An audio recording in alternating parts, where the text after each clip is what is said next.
회장은 문제 면들에서만 면돈다. 승자는 과정을 위해 살고 회장은 결과를 위해 산다. 승자가 즐겨 쓰는 말은 다시 한번 해보자이고 회자가 즐겨 쓰는 말은 해봐야 할 수 없다이다. 승자의 추구리 속에는 꿈이 있고 패자의 추구리 속에는 욕심이 있다. 승자는 눈을 밟아 피를 만들지만 패자는 눈을 놓기를 기다린다. 승자는 행동으로 말을 증명하지만 패자는 말로서 행동을 변명한다. 승자는 과정을 위해 살고 순간마다 성체의 만족을 경험하고 패자는 영원한 성체 만족을 경험하지 못한다. 승자는 꼴찌돼도 의미를 찾지만 패자는 모두 1등을 했을 때만 의미를 찾는다. 승자는 다른 일도 있으라 생각하지만 패자는 길이 오직 하나뿐이라고 고집한다. 승자는 지는 것을 두려워하지 않지만 패자는 이기는 것도 은근히 염려한다. 승자는 새벽을 깨우고 패자는 새벽을 기다린다. 승자는 7번 쓰러져도 8번 일어서고 패자는 쓰러진 7번을 낱낱이 후회한다. 승자의 입에는 진실이 가득 차고 패자의 입에는 핑계가 가득 찬다. 승자는 예 아니오를 확실히 말하고 패자는 예 아니오를 적당히 말한다. 우리 모두 인생과 신앙의 승자가 되기를 주의 이름으로 축복합니다. 우리 신승자와 삶은 항상 승자로 사실 겁니다. 패자가 있습니다. 할렐루야. 이름도 좋은 이름이어서 참 기쁘겠습니다. 오늘 본문은 사도 바울은요, 그리스도를 통하여 말은 자연을 올바르게 덕을 세우는 데에 쓰기를 교훈하고 있습니다. 자세 욕심이나 이해하는 하나님의 영광을 위하여 사용함으로써 많은 사람을 구원하는 영광의 도구로 만들어야 합니다. 빈손으로 이 세상에서 왔는데 하나님께서 우리에게 선물과 축복으로 주는 것이 너무나 많이 있습니다. 그 모든 것으로 더 많은 사람들을 교회와 그리스도로 사람들을 인도하여 구원하는 아름다운 삶을 살아가는 저와 여러분 제4세 온 성도 되시기를 주님 이름으로 축원드립니다. 많은 사람들을 교회와 그리스도로 인도하여 구원하는 아름다운 삶을 살아가는 우리 성도가 되기 위해서는 첫째로요, 남의 유익을 구하라 말씀하십니다. 남의 유익을 위하여 살아라. 오늘 말씀 23절 4절을 보면 모든 것이 가하나 모든 것이 유익한 것이 아니요 모든 것이 가하나 모든 것이 덕을 세우는 것이 아니니 누구든지 자기의 유익을 구하지 말고 남의 유익을 위하여 구하라. 오늘 본절에서 개인적인 차원의 자유보다는요, 그의 공동체 유익을 위한 자유의 개념에 초점을 맞추고 있습니다. 바울 8장에서 우상에 드리는 제물을 먹는 것은 그 자체만으로는 아무것도 아니지만 그러한 개인적인 자유가 교회 공동체에 해악이 있을 때는 제약을 받을 수밖에 없다고 하였습니다. 그리스도인의 자유는 분명한 원칙을 가운데 시행되는 것임을 보여줍니다. 우리 기독교는요, 우상의 제물을 먹을 수 있는 자유가 있으나 그 자유는요, 자신의 영적인 유익과 이웃들의 신앙적 유익을 위하여 제한대함을 가르칩니다. 남의 유익을 구하는 삶은 그리스도를 믿는 신앙 은사가 되려면 모든 이기적인 욕심을 배척하여 구원을 완성하는 삶입니다. 남을 위하여 자유를 하는 것은 공동체를 위해 지켜야 할 원리이자 그리스도는 덕을 세우는 방법입니다. 인간에게 필요한 자유가요 타인의 유익을 위해 사용되며 그러한 유익을 추구하는 사람들이 많아질 때 그 사회와 그 공동체는 참으로 행복한 공동체가 될 수 있습니다. 이기적인 공동체는 모두가 불신하고 망하게 되지만 사랑과 배려의 공동체는 평안과 행복의 공동체가 됩니다. 남의 유익을 위한요 내 자유의 제한은요 결국 나 유익이 되고 참된 자유함이 됩니다. 이 시대는요 거대한 아픔의 영광 속에 빠져 있습니다. 누구나 시원한 답을 유쾌한 답을 주지는 못합니다. 저는 목회자로서 저것에 대한 심각한 질문을 합니다. 우리는 어디에 서 있는가? 우리는 무엇을 위해 존재하는가? 이 질문을요, 심각한 질문을 우리는 늘 매일매일 해야만 합니다. 내가 어디에 서 있는 허락한데 하늘 앞에 서 있다. 난 누구를 위한 존재인가? 많은 사람들이 오늘 권하기 위한 존재로 살아야 한다는 거예요. 하나님의 기적과 은혜를 맛보는 것은 단순한 짜릿한 경험이 아닙니다. 그것은 하나님 우리에게 하나님의 지혜와 영적 권위를 부여하셔서 시대의 아픔과 고통 한가운데 들어가 만족을 일으킬 사명을 갖게 하는 겁니다. 고통을 외면하고 싶어하는 것은요 인지상정입니다. 문제가 발생했을 때 말을 많이 하거나 책임을 떠넘기거나 희생양을 세우고 손가락질하는 사람은 많습니다. 그런 문제를 끌어안고 하나님으로 가지고 나가서 씨름하는 사람은 별로 없습니다. 이런 시대에 하나님은 하나님의 사람들을 준비시키십니다. 은혜를 받고 영적 회복된 성도는 개인사에 매이지 말아야 합니다. 자세히 당하는 고통만 보지 말고 오랜 시간 수많은 사람들의 아픔, 수많은 사람들의 그 문제를 끌어안고 자신만의 다락방으로 올라가서 하나님께 간절히 부르짖어야 합니다.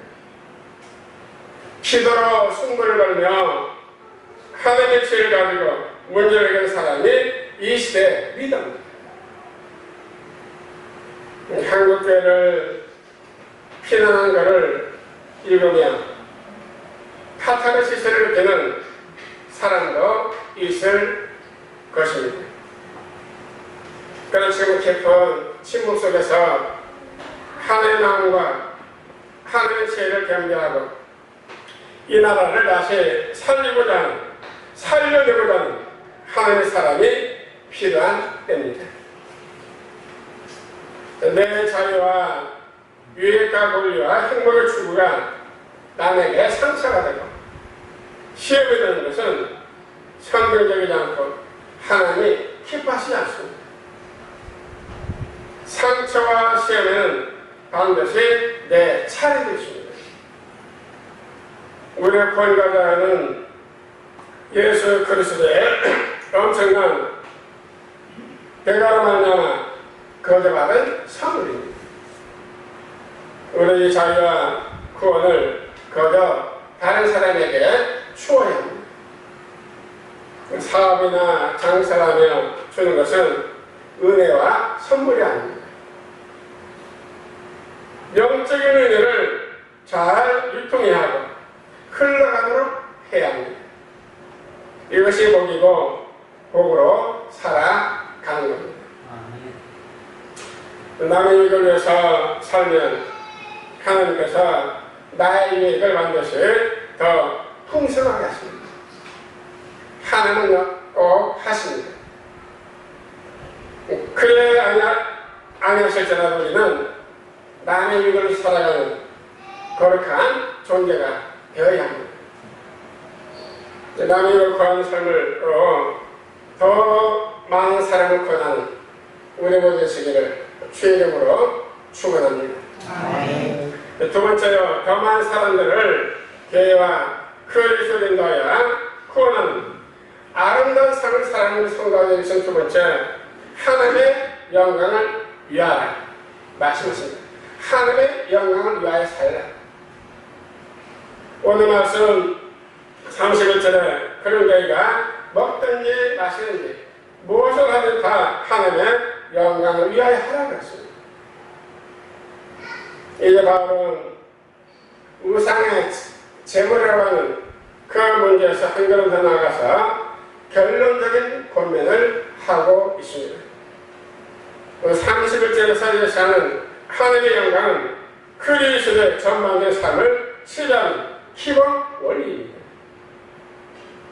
우리 그리스도를 먹는 행동은 먹는 것이든지 마시는 것이든지 결국은 하나님의 영광을 위한 그것이 한다는 겁니다. 그런데 하나님의 영광을 위하여 행하라는 말씀 속에는요, 바울이 여기까지 말씀하셨던 남의 이익을 위해 살라고 하는 그 말씀이 함께 포함되어 있습니다. 남에게 손해와 상처를 주면서 하나님께 영광을 돌리는 것은 불가능합니다. 사람이 유교하고 사는 것을 반드시 하나님의 영광이 나타납니다. 자, 그리스도는요, 무엇을 하든지 하나님의 영광을 먼저 생각하고 하나님의 영광을 위해서 반드시 행동해야 합니다. 그 다음에 남에게 유익이 되고요, 하나님의 영광이 되고 자신에게는 놀라운 축복이 됩니다. 사람으로 신으시는 기와 지혜가 들어가며 여러 면에서 성숙하는 과정을 거치셨습니다. 그리스도는요, 예수님 안에 있으므로 열심히 지혜와 지식을 자신의 것으로 삼는 특권을 누립니다. 지혜는 하나님을 경외하는 삶이요, 예수 그리스도를 따르고 달려가는 삶입니다. 이게 바로 지혜입니다. 지혜는 박사학위를 가졌다고 기도해서 사실을 kum식한다고 얻은 것이 아닙니다. 지혜는요, 주님의 뜻과 내 뜻이 충돌했을 때 고집부리지 않고요, 얼른 내 뜻을 접을 줄 아는 그런 겸손을 배우는 겁니다. 주님이 좋아하시는 세상의 가치를 얻기 위해서 내가 좋아하는 세상의 것을 포기할 줄 아는 겁니다. 이 학관 우선순위 안에서 자기 선택을 책임져가는 사람이 바로 성숙한 사람. 자, 다른 사람은 다 남 탓과 세상 탓을 하지 않고요, 자신이 주체가 되어 선택하고 책임지는 만큼 사람은 성장합니다. 잘합니다. 우리 성도 안에 계시는 성령은요, 우리를 산 위에 데려가셔서 산 아래를 내려다 보게 하십니다. 불신자들이 관심을 갖지 않는 영역과 바라보지 않는 지평과 눈을 감는 초월 세계에서 현장 세계를 내려다보는 그런 관점을 갖게 하십니다. 그래서 인생항에서 폭풍을 만나 난파당에 있을 때, 험한 세상에서 어쩔 바를 모를 때, 배운 적도 없는 일을 맡게 되어 당황스러워 할 때, 하나님의 자녀들은요, 안심할 수 있습니다. 지혜가 부족할 때마다 후회 주시는 하나님께로 나아갑시다. 지혜의 근본수인 그분 안에서 평안을 누리십시오. 하나님의 영광을 생각하고 계획하고 행동하는 삶을 살면 하나님이 함께 하시고 도와주시고 기뻐하시고 축복하십니다. 하나님의 영광은 곧 나의 영광입니다. 큰 덕을 보는 것입니다. 최고의 저축이고 투자이며 보상입니다. 이 비밀하는 것이 은혜이고 믿음이며 순종입니다. 하나님의 영광 앞에서 모두가 놀랄 것입니다. 하나님 앞에서 후회하고 통탄한 사람이 있고 감사하고 강력한 사람이 있을 것입니다. 다른 사람의 유익과 기쁨을 위해 사는 것이 하나님께 영광입니다. 하나님의 영광을 기쁨 받으나 하늘에 있지 않고 바로 하나님의 영광은 우리 곁에 내 곁에 계십니다. 내 곁에 있는 작은 자기 하는 것이 하나님의 영광을 위해 하는 것입니다. 하나님께 우리에게 주신 모든 것으로 내 영광을 사는 어리석은 사람이 아니라 오로지 하나님의 영광을 위해 살아 더 많은 사람을 구원하는 영광스러운 성도를 살아가시기를 주의 이름으로 축원합니다. 믿음의 세 번째요, 더 많은 사람들을 교회와 그 주인 너야 구원하는 아름다운 삶을 사는 성도가 되어주기 위해서는 마지막 세 번째요, 모든 사람을 기쁘게 하라 말씀했습니다. 모든 사람을 기쁘게 하라. 오늘 말씀 32절, 33절에 유대인에게나 헬라인에게나 하나님의 교회에 거친 자가 되지 말고 나와 같이 모든 일을 모든 사람을 기쁘게 하여 자신의 이익을 구하지 아니하고 많은 사람의 이익을 구하여 그들로 구원을 받게 하라 했습니다. 거친 자가 되지 말아야 합니다. 소극적으로는 걸림돌이 안 됩니다. 유대인에게나 헬라인에게나 누구에게나 그리고 교회나 어디서나 다른 사람을 넘어지게 해서는 결코 안 됩니다. 남을 실족하게 하면 반드시 화가 있습니다. 바울은요, 자신의 행동을 본격으로 고린도 교인들에게 권면하였습니다.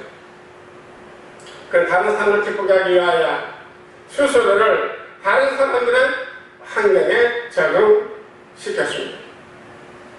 약한 자를 위하여 스스로 약한 자가 되었습니다. 바울이 그렇게 행동한 것은 단순히 피해를 맞추거나 보이기만 합니다. 복음을 행함과 삶으로 전하기 위한 것입니다. 바울이 예수님께로 가시는 삶을 살아왔기 때문에 자신을 본받아 살면 남을 기쁘게 할 수 있고 구원을 받게 할 수 있다 말씀했습니다.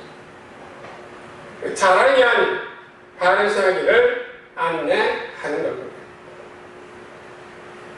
우리 현대의 병 중 하나인 조국증, 쉬지 못하는 내면 상태를 말합니다.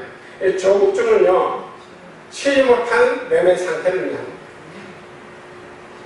현재를 공허하고 부질없고 의미 없는 것으로 여기며 이 순간 가급적 빨리 벗어나고 싶은 욕망입니다. 이런 조급증이 있어요. 더 많은 것을 획득하기 위해 몸부신 것이 삶이라고 정한 사람은 결코 삶의 속도를 늦추지 못합니다. 이는 우리의 생명 되시며 온 인류의 소망이신 예수 그리스도의 은혜와 우리 하나님 아버지의 크크신 사랑과 성령의 감동과 역사교통 인도하시니 남의 이익을 구하고 하나님의 영광을 위해 살고 모든 사람을 기쁘게 함으로써 많은 사람을 구원하는 삶을 살기를 결단한 우리 모두의 이 나라의 민족교회 영원히 항상 함께 하시기를 간절히 축원하옵나이다. 아멘.